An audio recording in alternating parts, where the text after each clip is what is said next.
Hello and welcome to Making Cool Stuff in Blender. And today I thought I might make something the community has not seen before to my knowledge, and that is a trench generator.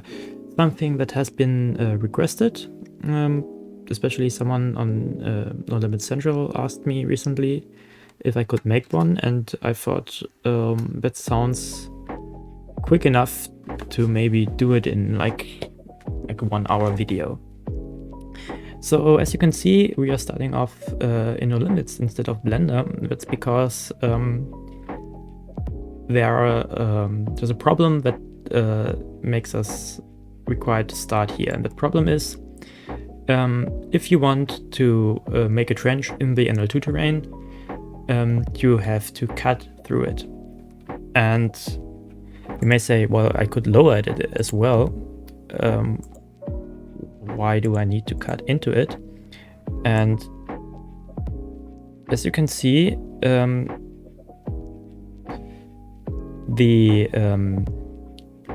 can't make perfectly vertical edges with the terrain, and the terrain is also not very precise. It has this, like, I think 2 by 2 meter grid. So there are just individual points, and each point can have a different height, and there's just a plane in between those points that is stretched to fit. But you can't move these points horizontally or vertically, so you can't make vertical walls, and therefore you can't make perfectly vertical holes. And ideally for a trench, that's what you want. To have like concrete walls that go vertically down, and you have a flat bit on the bottom. So the other alternative to allow for something like this is to cut into the terrain. And the only way to cut into the terrain is with a coaster. And I set up a coaster already. It's called Trench. And I think it's a wing coaster, yeah. And normally you cut into terrain when you make a tunnel. So let's do something like this maybe, and just make a concrete tunnel. And you can see that this cuts into a terrain. Like there's, if you go into the walls right here, you can see that the terrain cuts off exactly here. And it also cuts off at the end. So obviously, if you want to make a trench, you don't want to see these walls, and luckily there's an alternative. What you can do instead is you can use, instead of a round concrete tunnel, you also have the virtual tunnel, and that is a tunnel that is exactly like the round tunnel, except it's invisible. So it just cuts a hole into the ground, and if we make the track invisible as well, we can have a perfect hole. But something you may notice about the perfect hole is that it's slightly tapered. So it's not the same diameter across, and that's because, as you saw with the round concrete tunnel, the further down it goes, the wider the circle portion gets that intersects the ground. So only the portion that intersects the ground is cut away, and since the virtual tunnel is round as well, get this slightly tapered effect, and it actually gets more noticeable if we like make this really steep. Yeah, you can see it right here. It actually has this oval shape because the tunnel only starts to enter the ground at this spot. So we are somewhat restricted with what we can do in terms of how wide the trench can be. So we need to take that into account when we design it in the generator in Blender. So yeah, let's delete this real quick because we don't need it for now. And let's make a really quick thing, really quick like layout that goes into the ground. Something like this maybe. Like this is by no means perfect or even good, but I just want something that goes into the ground nicely, so we can use it for demonstration and testing purposes.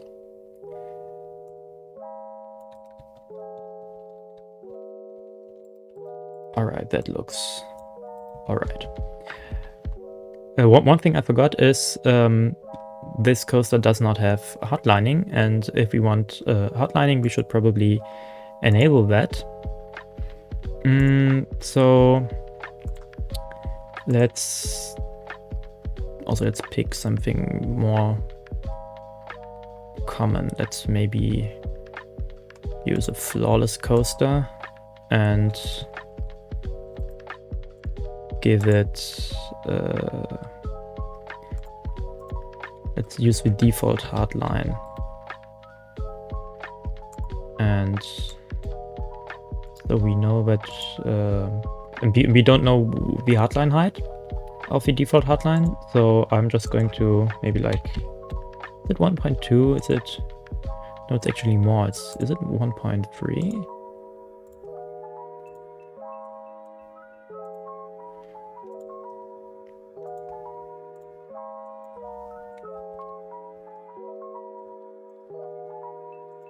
Yeah, it's 1.3 meters.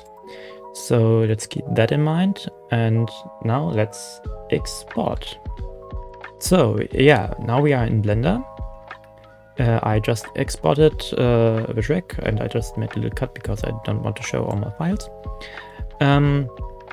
And this may be familiar to you. This is the startup file for the clearance tunnel generator. And I'm thinking I'm going to use that as a base to make the trench, because the thing is, we could make a trench that has the same width everywhere, but that isn't too useful sometimes, because the clearance envelope and banking and such can affect where the walls need to be, or how close they can be at maximum. So using the clearance shapes, we can get a really precise tunnel shape. At least that's my idea. Let's test if that works the way I imagine. If not, we can try another idea. So let's import the spline we just exported.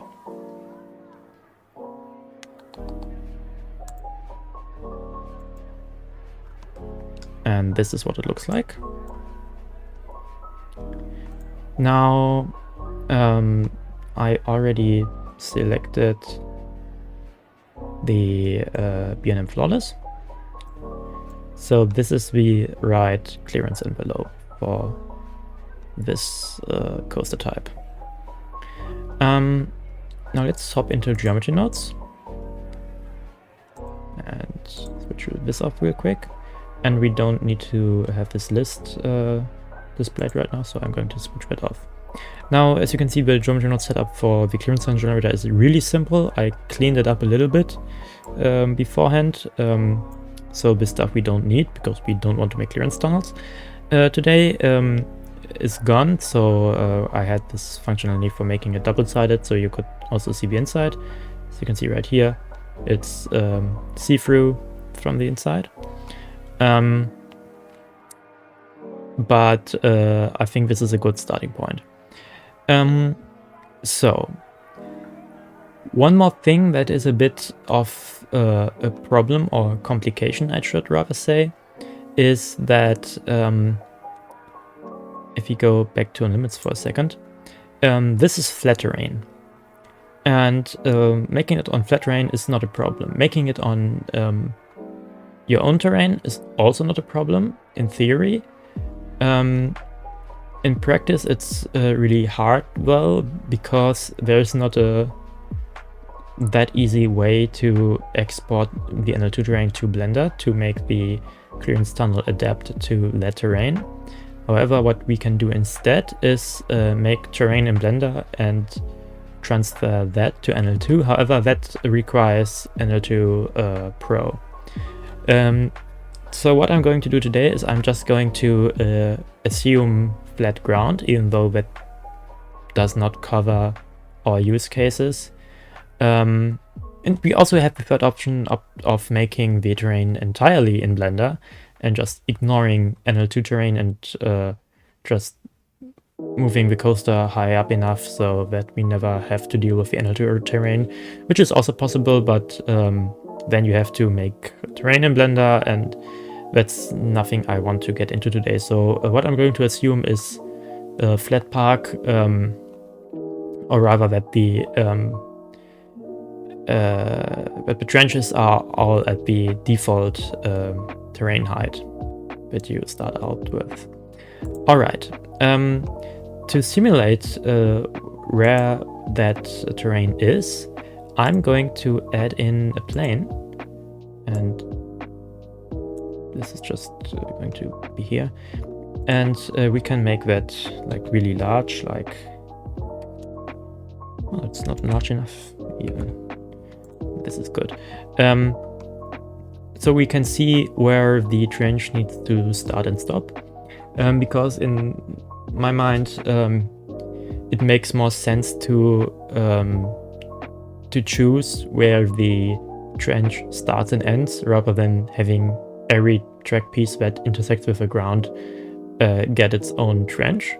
That would be possible, but I think having more control over it is better. Let's maybe clean this up as well. All right, so the plane right now sits vertically at the 0 point. This is not where the NL2 terrain is. This is where the water is. The NL2 terrain is actually at 1 meter.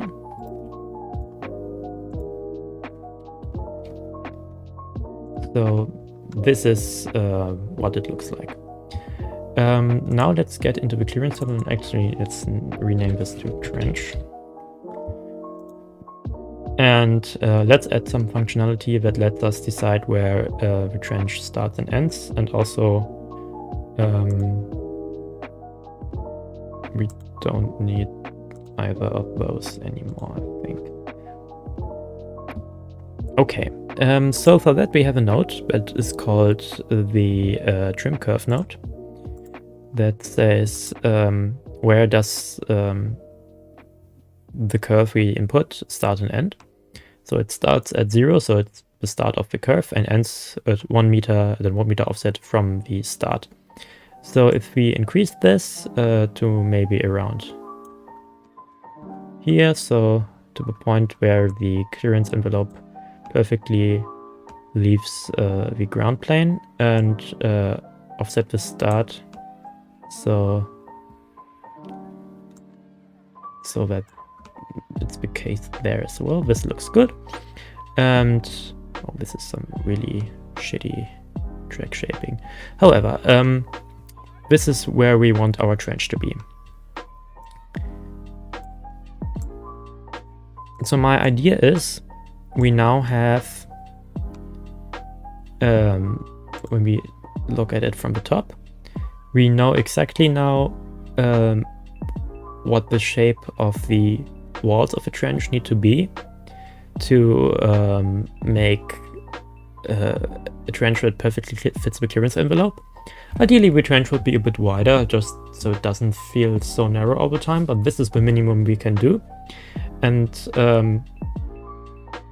this automatically obviously adapts to whatever we select here. So if I take like the B&M dive, you can see this gets really wide, and you also now can see this is where width the trench needs to be.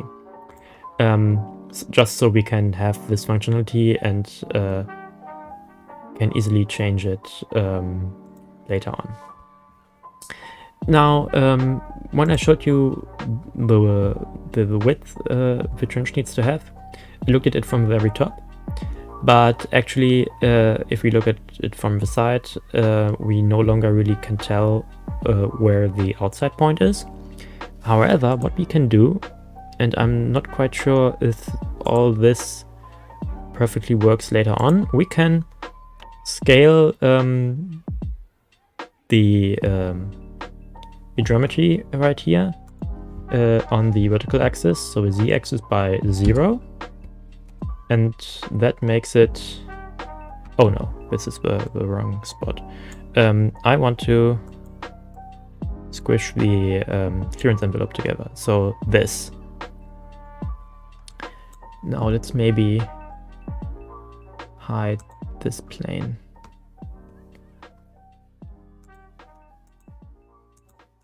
With this plane, by the way.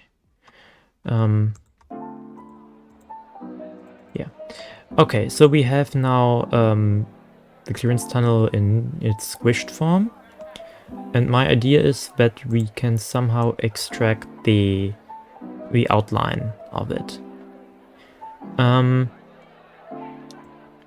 So one problem in quotation marks we have is that we have this at the end, and I'm not sure how we could get rid of it right now. But maybe there is a good way to do it. I just don't have one in mind at the moment. But to get the outside, what we need to do is select that somehow. Now there are multiple ways to do this. One way is to look at the angle between edges. So because this is squished down, you have a top side and we have a bottom side. And since you can see through faces from the inside, we can see through this, but we can't do the same on the opposite side. So we know that that this exact line has an angle between the top face and the bottom face of 180 degrees, and we can use that to select this edge. And I hope this works the way I think it will. So we can separate geometry,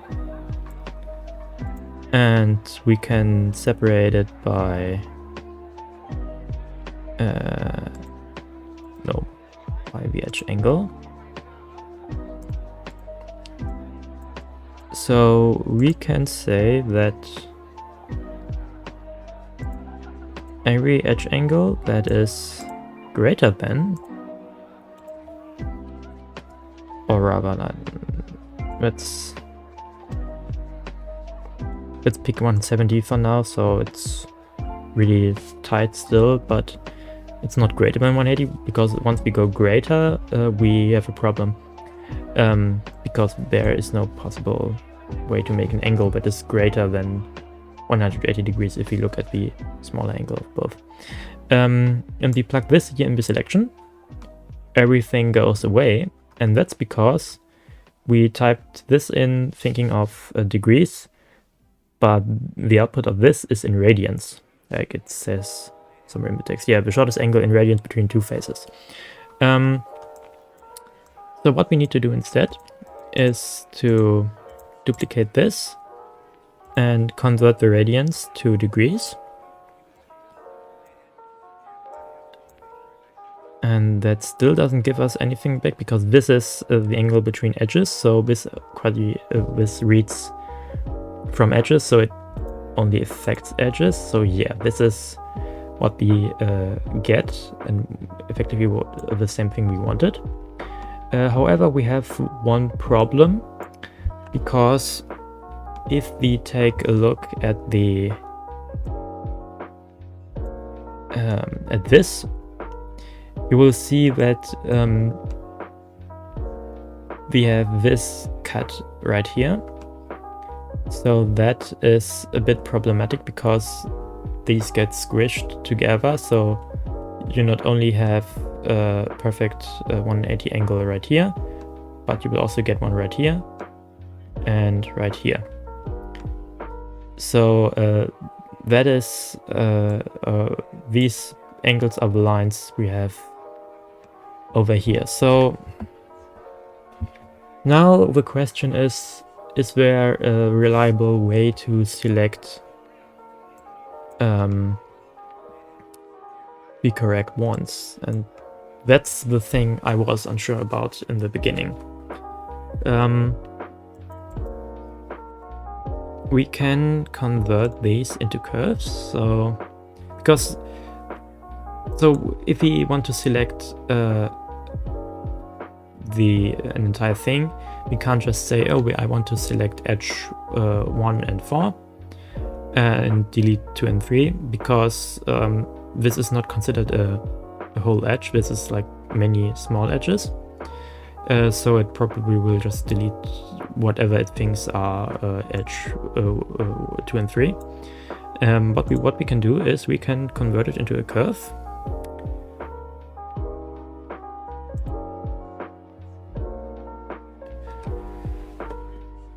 I just had another idea. Oh no, that won't work, sorry. I just thought maybe we can take the 2 longest curves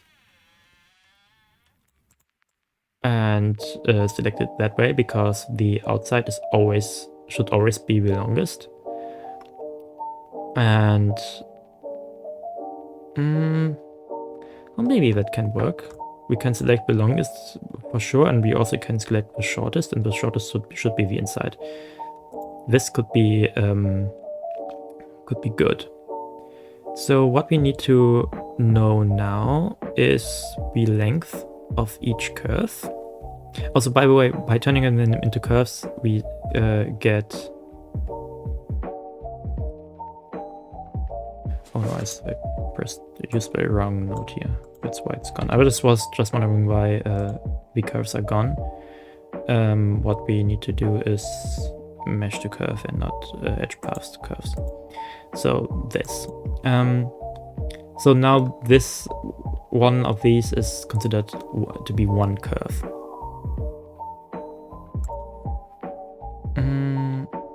Now we can read the curve length of each curve and can pick out which is the longest and which is the shortest. We can do that by using an attribute statistics node, because that can tell us what is the minimum and what is the maximum length that is input here. And we want to go to spline right here. So in my mind, this works first try. Let's see if it actually does.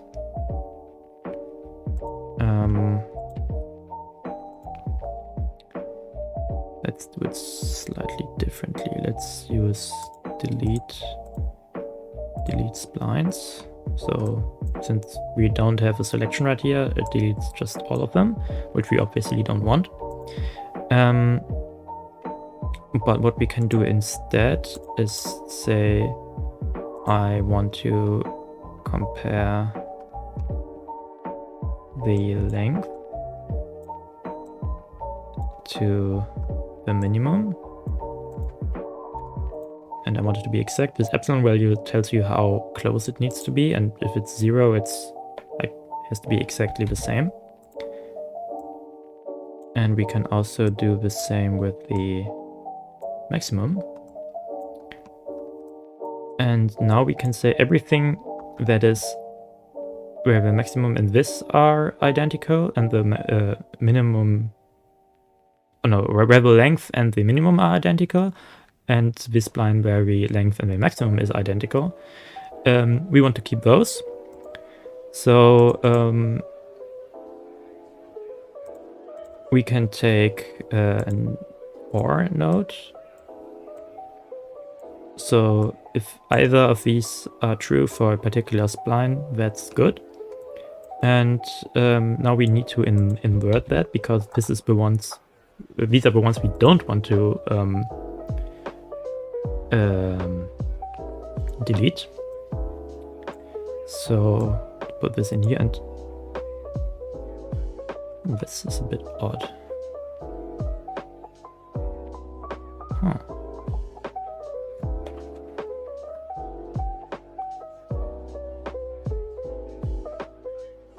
Interesting, the minimum and maximum are identical. What I suspect is that it takes all the splines that are input here and adds their length.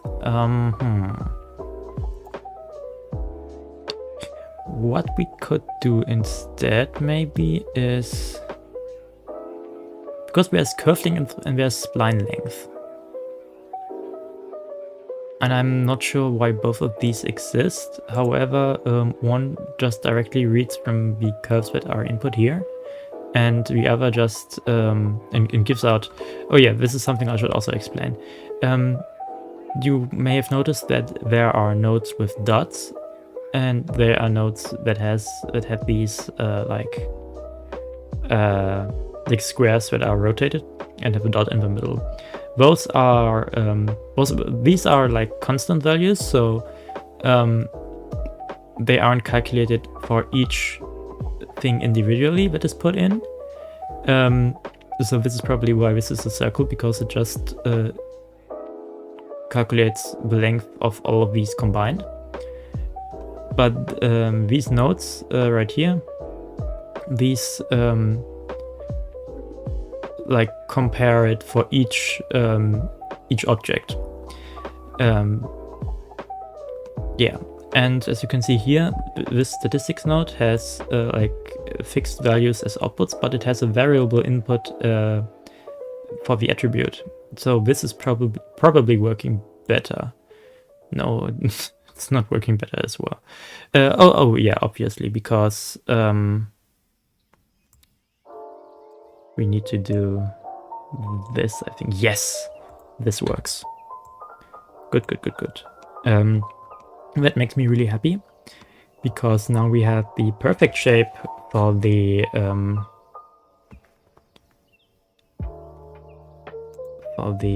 trench. I'm just curious, this is getting really close. Is this really correct? Or is there some shenanigans going on? Let's take a look and join both the unsquished clearance tunnel and these edges together. Nope, it's exactly what we want. Perfect. All right.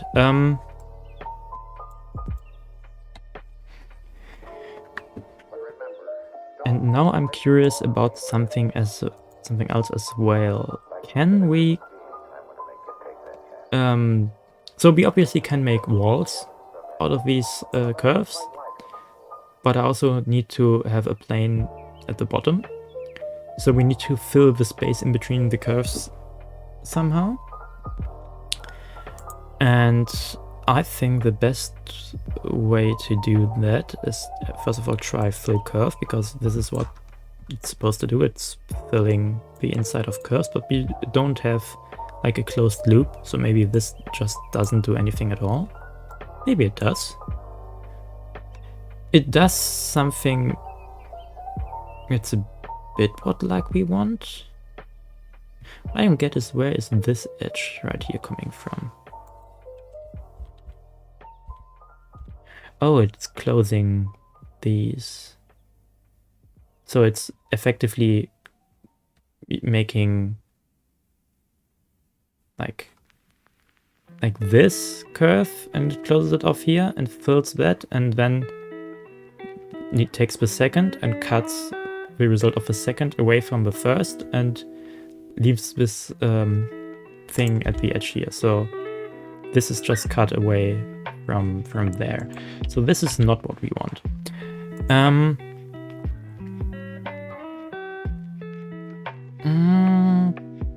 Can we do this? Spline cyclic. That has effectively the same result.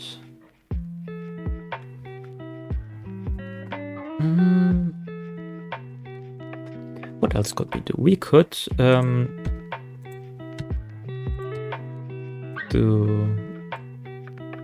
we could sample the endpoints and draw lines between those.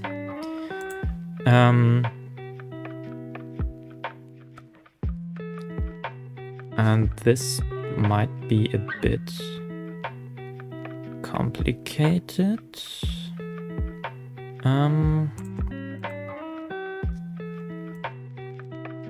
So I want to draw a curve line.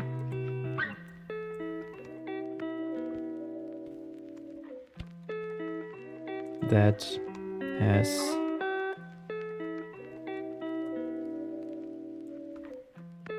one start and end position.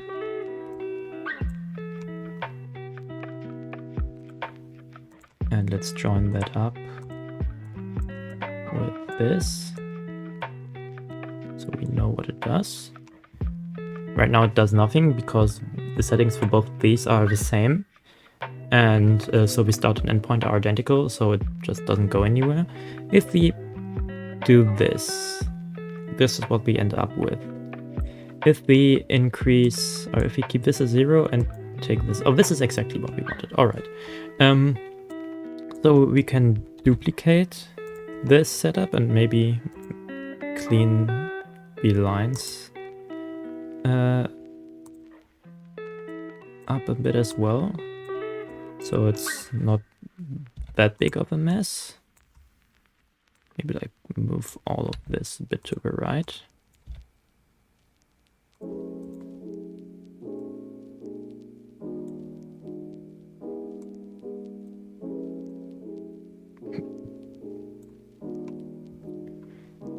And go to one here and one here. Yes, this is exactly what I had in mind.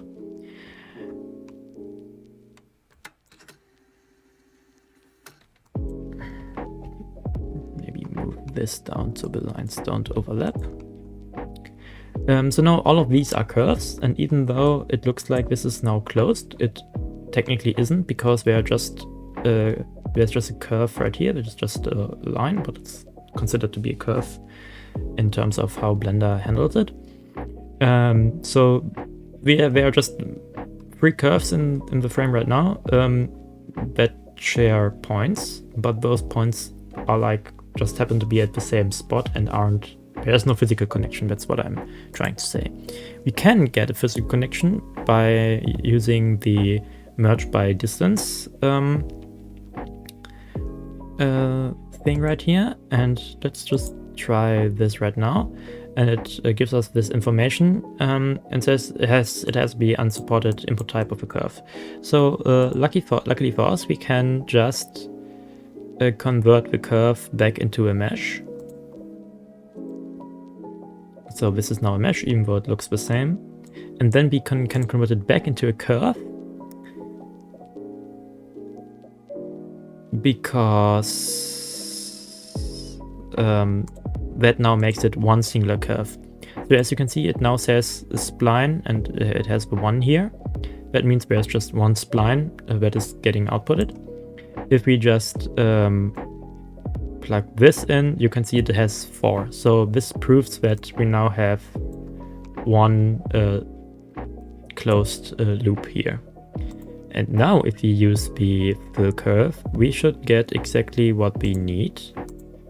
And that is this right here. This filled in bottom, let's call it that. Yeah, it looks like this.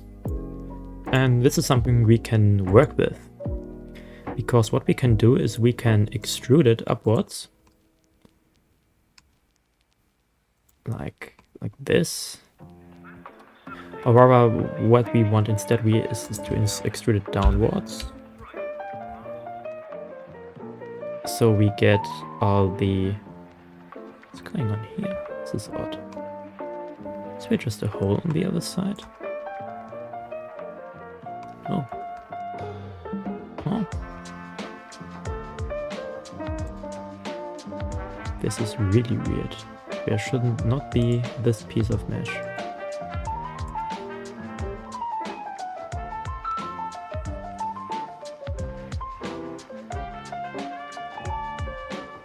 But I'm just glad that it does not affect the inside, because that is what is important right now.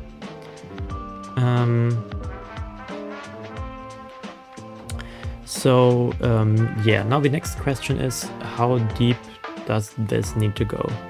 So we have this offset, and we can set how far it needs to be extruded. Interesting, we have these lines all over the place. But let's worry about those later. The question is, how far do we need to offset it? So once again, we can take that info from our clearance envelope. So we get another attribute. Oops, where did it go? Oh, maybe I can just copy this. We need to get another attribute statistic now, because we want to know the minimum value of the belowest the clearance envelope goes, and that will determine how far down the trench needs to go. So this should not be a spline, it should be a point. And this should be a vector, because the position is always a vector, even though we only need the z value. Let's get the position and separate x, y, z. Now we have the minimum z, and this goes all the way to the right into this. And we could say this is where we stop, but you may now think, wait a minute. Okay, we have this trench, that's all good and well, but you talked about cutting into terrain at the beginning, and how it's a bit weird with the circular virtual tunnel and such. How do we make this fit perfectly with the NL2, the cutout we can get in NL2? Let's just export it first. And pick the right settings, so only the selected object, and I want to apply modifiers. And let's navigate to the appropriate location.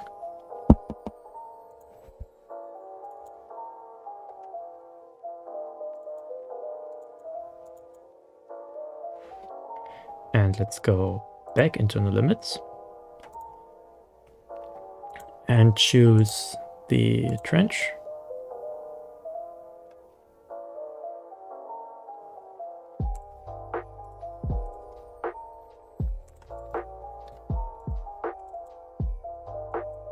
And put it at 0, 0, 0. And as you can see, it's right here, so it's at the wrong position. And that's because the spline importer just rotates it by 180 degrees, I think. So we now have the trench here, and you may say, wait a minute, shouldn't it stick a bit out of the ground? And I agree, and that is actually something I forgot about. So it, like I said before, this goes to the exact 0 point, because this is where the clearance envelope was scaled towards. And if we take a look at our plane, it sits above. So we need to make this actually 1 meter longer, or 1 meter deeper. Maybe even a bit more. But let's just stay at 1, and we don't have to add, we have to subtract 1. And then we have to move it upwards, the whole thing, because it just goes further down now and doesn't actually go up more. And we can do that by using the transform geometry node. And Whoops.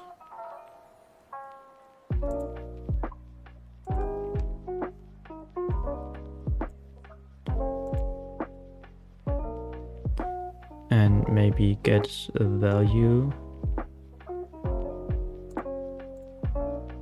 Set this to 1. And plug this both in here and in here. And that ensures that this is linked together. So it's just doing what it should do correctly. So maybe let's put it at 1.2 so it sticks out slightly. And export again and reload. And now it sticks out of the ground. It's like a super thin wall, so this is not perfect yet. We need to give it a bit of thickness, but that's something we can do later instead. What we need to worry about now is making the cutout perfect here. And this is where it gets a bit complicated, because due to the banking and the clearance envelope, the thickness isn't constant, so we can't just plop down a piece of track and make it fit the shape of the walls and call it a day, because that will either be too narrow or too big. So we have to do something else instead. My idea for that is we can make a guide that can basically tell us. Oh, this is not helpful. This is probably better. We can make a guide that we can use to align a piece of track to for both sides. So we have 2 tracks, and just pick a coaster type that fits these tracks basically. Fits these walls, so there's a slight bit of overlap in the middle for the virtual tunnels, but it aligns perfectly with the walls. So let's pick a coaster type that has a really narrow clearance envelope, maybe.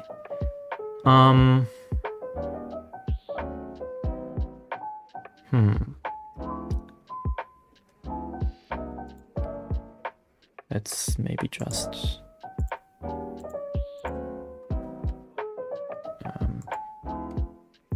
maybe just do this first. This is roughly what it looks like, I think.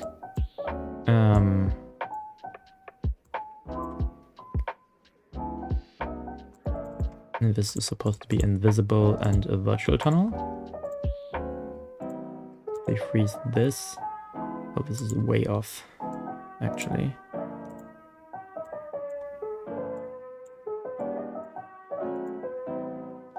Yeah, you can see this is too wide, so this already covers the entirety of the trench. But it's a working trench, so there's wet as well. However, we need to have this be a bit smaller. I'm a bit torn right now. One thing, on one side I think we should make the walls thicker so it actually doesn't look that bad. And then we also have to make the guides. And I think it's just easier to see things first if we make the walls thicker. So let's do that first. So we can extrude the walls.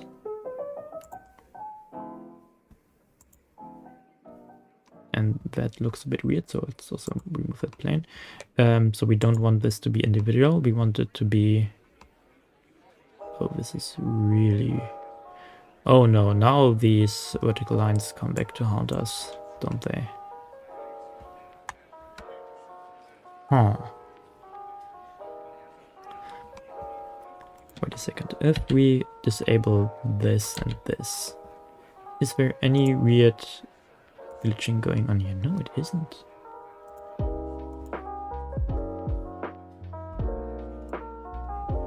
Why does this not work as intended? I activate this once again.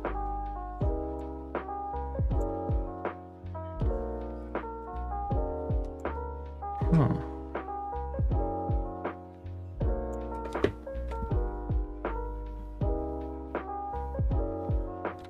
What we can do, I think this is, first of all, this is caused by, as far as I understand it, because Blender tries to connect the points on each curve with a line, so it can form a triangle. And then there are these weird situations like this, where we have like these super short things.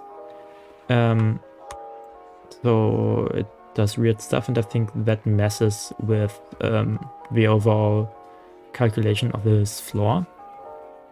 So what we can do is, and I think that should work, is make the amount of points, so the amount of like, there's just 1 point after another here, and make them the same on both sides, so that the so that they know that this will connect properly. At least I have the hope that that will work.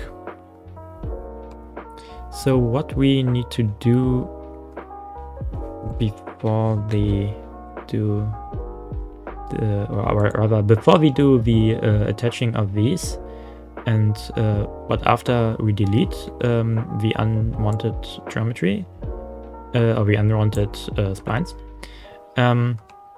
we need to make sure somehow that all splines have the same length, or have the same amount of points. And we can do that by resampling.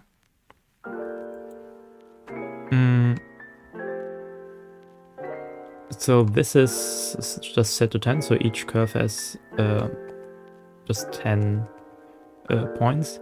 This may be a look you like, so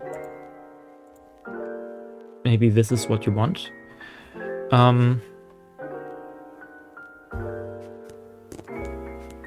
I would rather have it be distance-based, but if we make it distance-based, it's no longer clear if both of these have the same amount.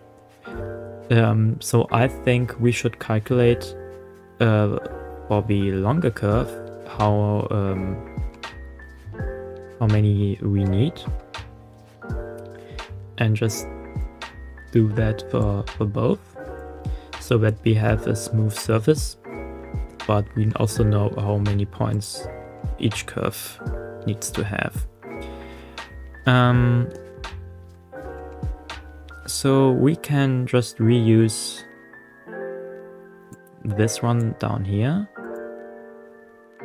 and oh no, we can just use the max value and divide it by whatever number we want. So we know the maximum length already.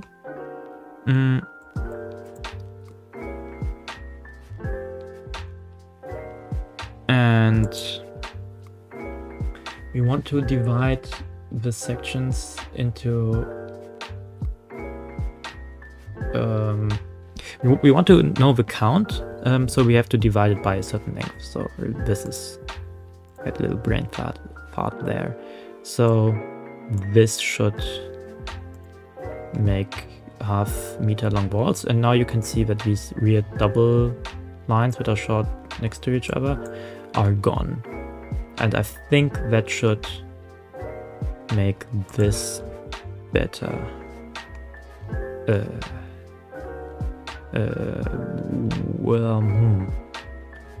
It did things. It certainly did things.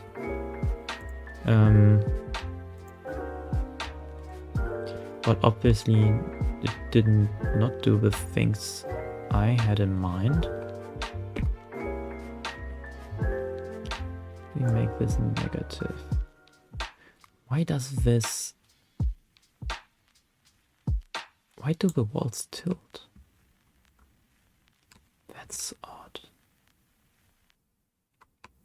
So this is a prime example or prove that these videos are not scripted, and I don't go into them prepared, at least not the making cool stuff in Blender videos, because you run, or I rather run into situations like these where I have no clue what's going on.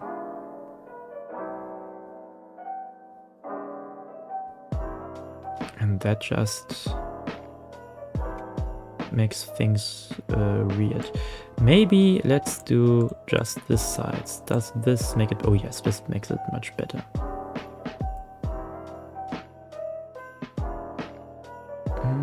Let's extrude it outwards and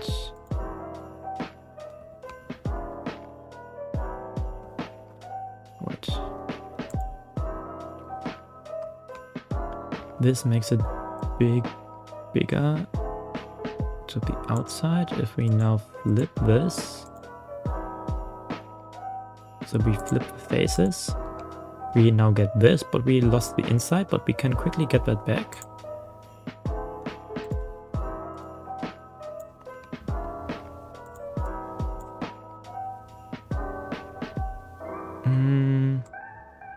Like so. And now we have a trench with proper thickness to it. And obviously we can just play around with this value as well. And maybe just for the sake of things make this merged as well. Doesn't make a visual difference, but cleans things up a bit in the background. It's safe maybe, that's a good idea. And do this and reload this. So now our trench has thickness. Also, I don't know why these edges right here are tapered and why this isn't as thick as this. Makes not really that much sense to me. But here we are. I think there's a way to fix it, but that is a bit more complicated than anything I wanted to show in this video, to be honest. So, sorry. I guess you have to live with this, but I think it looks quite nice, actually. So, I wanted to make the guides. Now we can make the guides by basing them off of these the curves for the outside walls. So we have to take this right here and plug it back in here, and maybe also move them up quite a bit so they stick out of the ground always. So maybe like right here. And these aren't in the right place, obviously, because if I were to place a coaster track that fits these perfectly, it's obviously going to cut way too far and not far enough in. So we need to set those in a bit. But we'll get there when we get there. So these are still curves, so I want to turn them into a mesh so it makes them a bit easier, or rather makes them visible at all in no limits. And we can use something like this. And this is way too big and way too dense. This looks good.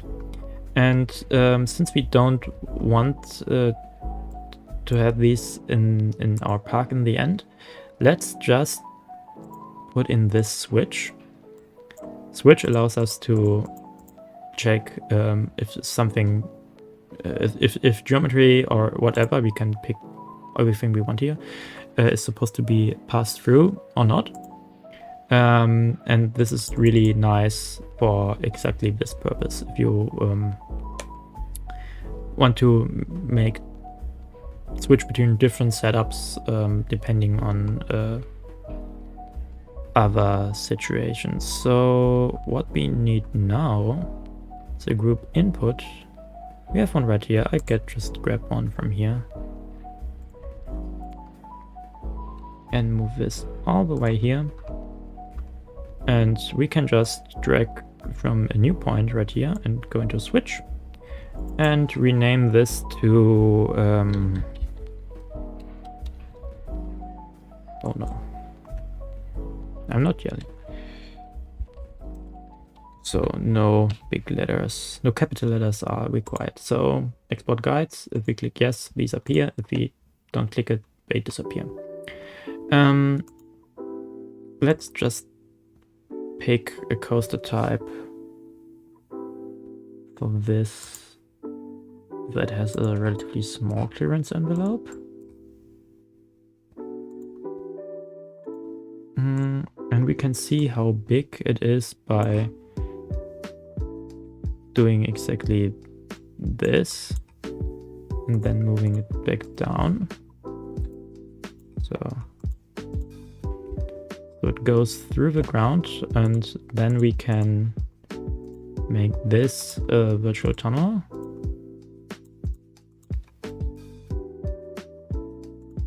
And if we freeze that now, we can see the radius, or rather the diameter of the tunnel. So this tunnel has a diameter of 1, 2, 3, almost 4 meters. So this is too big. So I will switch to a smaller coaster type. Maybe just this, actually. This looks rather nice. I think this is the center, maybe? Yeah, this looks like the center.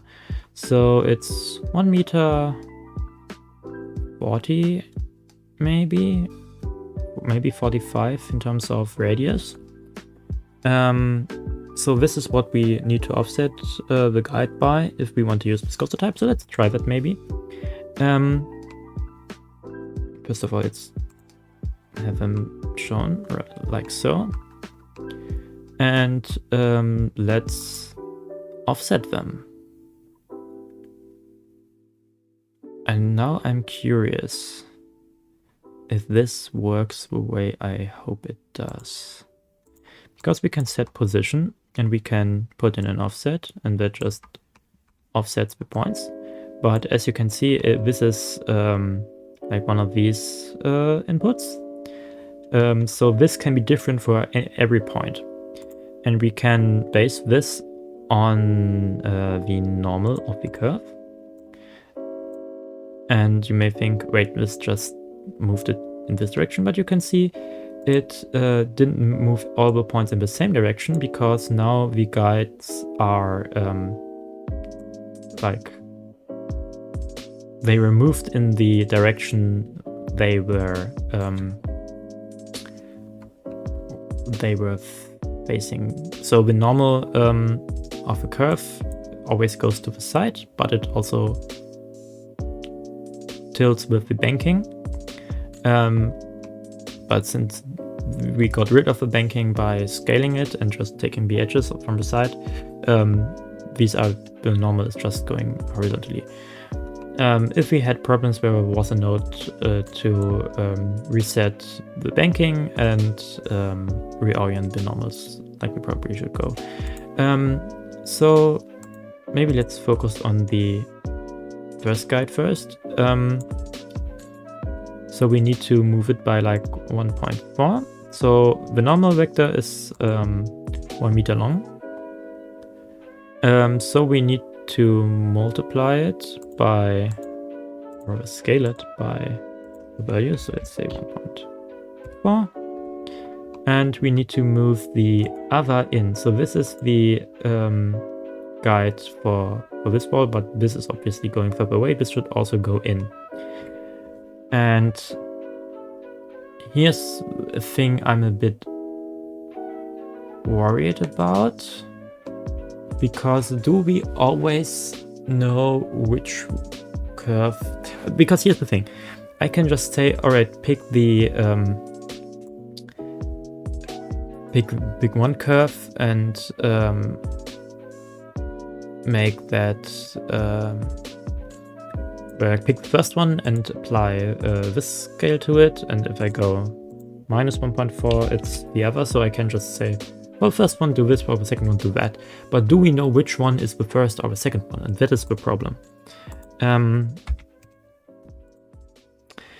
So we can go by length again.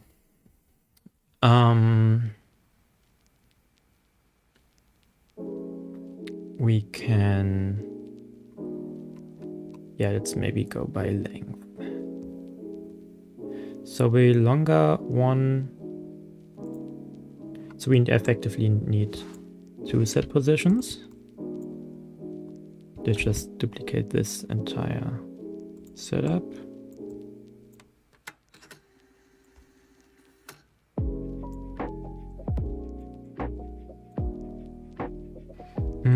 And let's get a compare.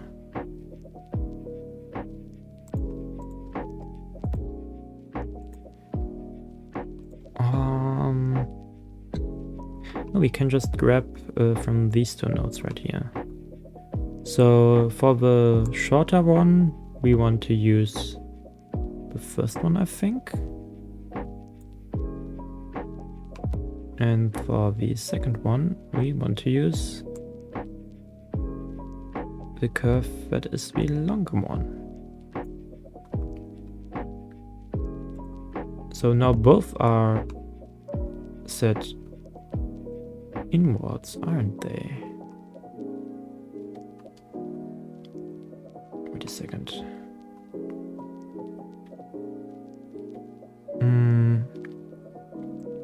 If we just get rid of the trench for a second, I just want to check any of these 2 moved at all, because I have a feeling they're lined up with exactly the way they were before.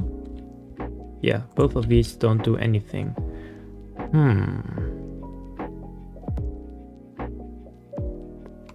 That's weird.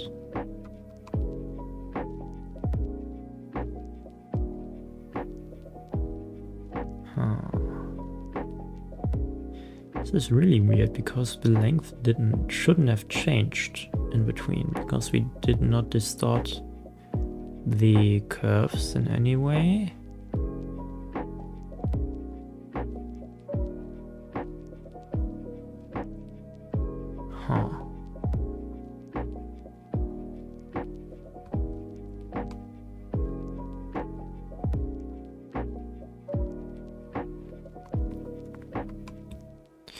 Maybe let's just go with selecting the first and the second for now, because I don't get why this didn't work.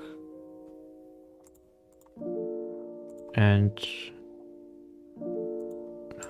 damn it.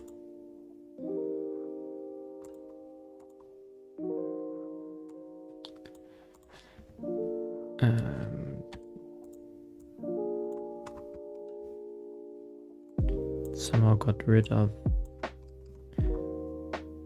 this right here. So this needs to go back here.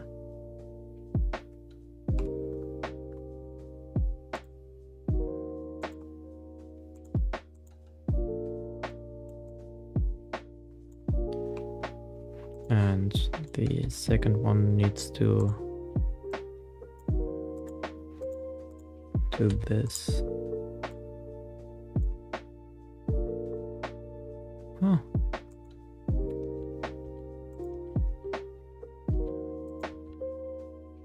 What?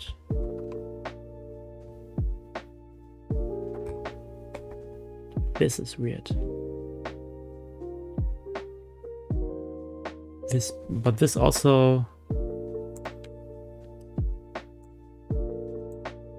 So neither of these do anything, because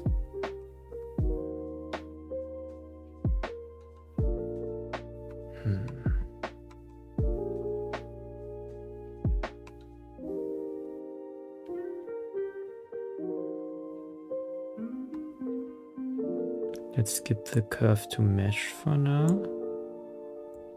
We have 2 splines.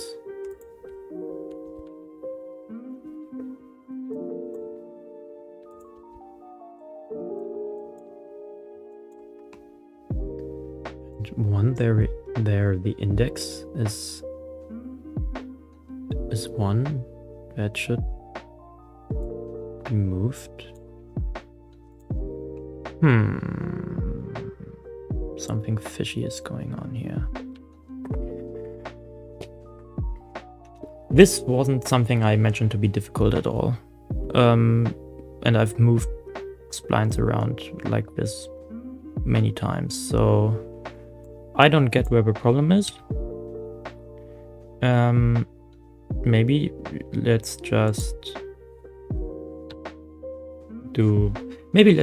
export this first and see if it works the way we imagine it to. So we get one guide, but it's working and the other just doesn't work for now.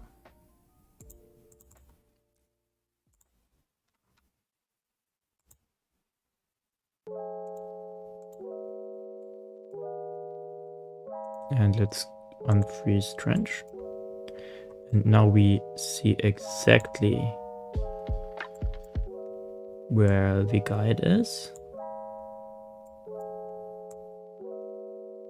And we should get it close, but it doesn't need to be perfect because the walls are pretty thick. Maybe even add another in here. So maybe we can do this a bit, oops, further down here. And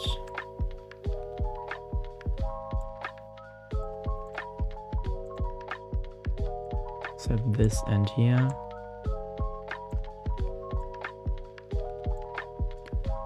So this should perfectly fit this outside edge if we freeze it now. And it doesn't, which is a bit confusing. Did it move it too far?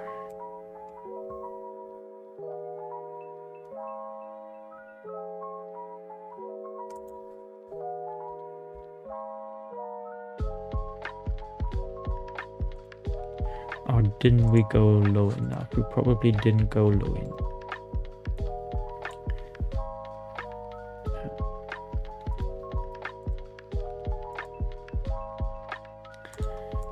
Oh, this is a bit annoying. Selecting things in NL2 is always annoying. Oh, this is looking better. And of course you can't just select all the points.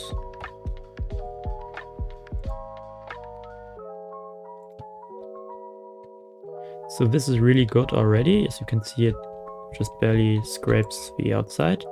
Maybe instead of 1.4, let's do 1.3.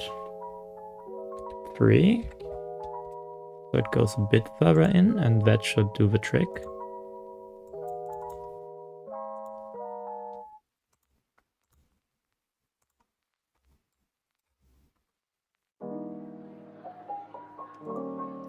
And we obviously have to reload.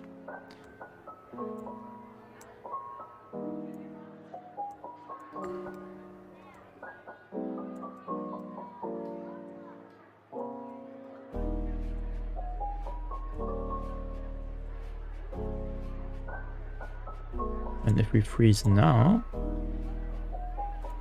we get a clean edge right here. Yes, great.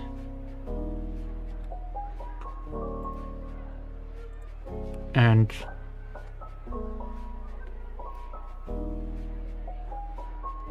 now is the big question, how do we split these up properly? Let me try something else.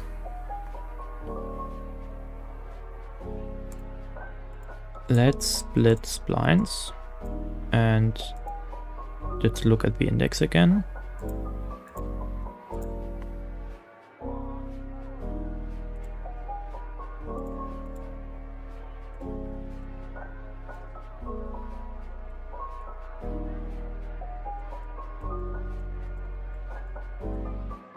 Where the index is 0, we want to keep that one. Ah. Oh, maybe this doesn't work because it is intended for points rather than splines. So the selection input might be bugged. So if we do this again and maybe do this to make it a bit cleaner. And yes, this looks nicer by far.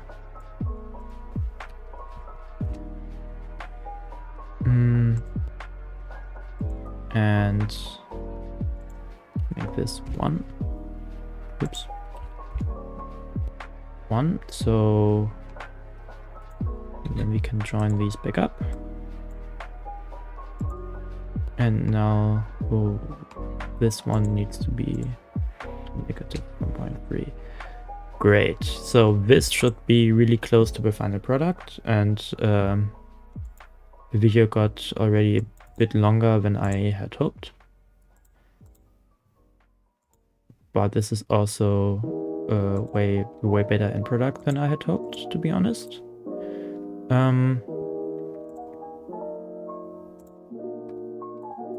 So this has 1, 2, 3, 4, 5, 6, 7 points. Let's just do the same.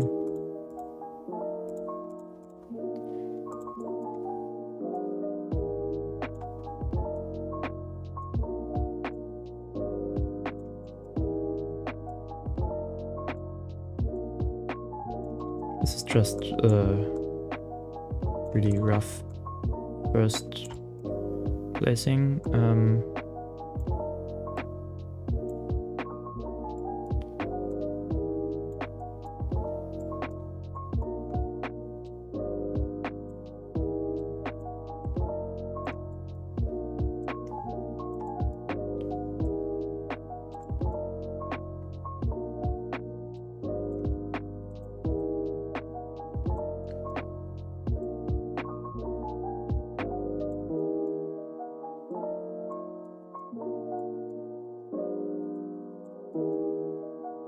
So this should now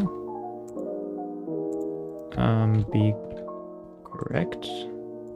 This is probably not a tunnel yet, yes. And here we go. Perfect trench. Now we can export one version without the guides.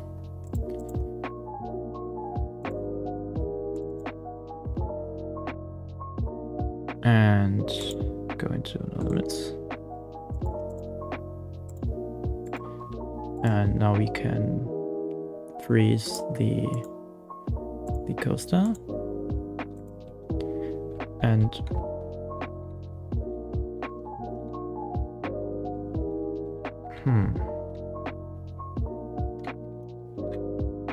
oh, I really wonder if we get this water effect when we ride it. Let's maybe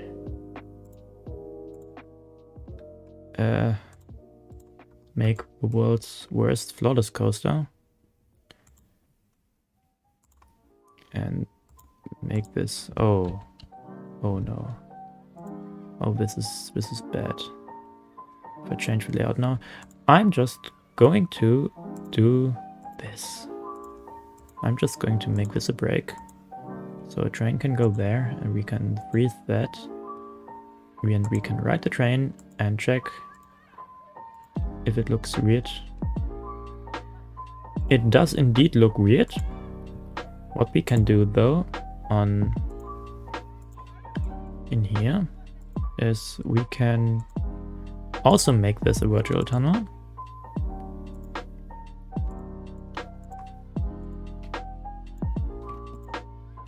And without sound effects. And this does some things to the end here, but we can fix that. Yes, now we don't have the ugly water effect. Also, don't worry about the sun. I have like a 2-minute change in 2-minute day-night cycle. So you would probably want to extend this further. You would probably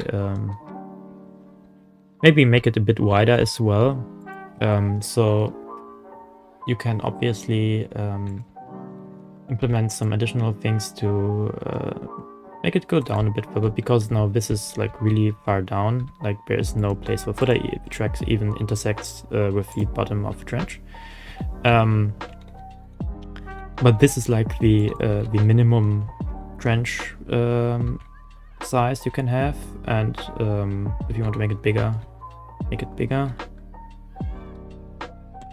This oh yeah, this is the thing. Yeah, I think it turned out good in the end, even though it was a bit of a struggle at times. Let's make the night go away. Even though it was a bit of a struggle at times, I think this is really nice. It obviously doesn't have any textures at the moment. You could procedurally texture it as well. I'm not going to get into that in this video, but I think yeah, this is good enough for now. So thanks for watching. Have fun recreating that setup. This is the whole thing. And like I said, it's based on the setup I have in the clearance tunnel generator project file. So if you want that, download it. There's a video on my channel.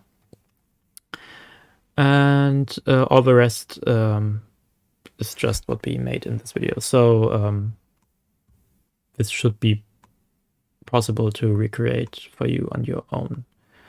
Yeah, alright, have fun with it. Thanks for watching, and bye-bye.